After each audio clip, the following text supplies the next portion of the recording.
এই যে দেখুন টানা দেওয়া শেষ হয়ে গেল, এবারে জালটা ওঠাবে, ততক্ষণ আমরা সবাই দেখতে থাকবো।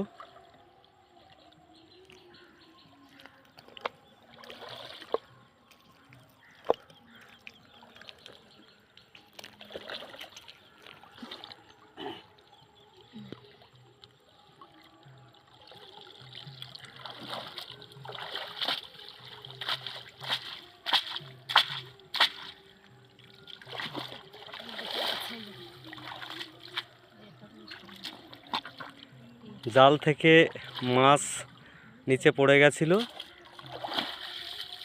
দিদিভাইরা মাছগুলোকে সংগ্রহ করে নিল।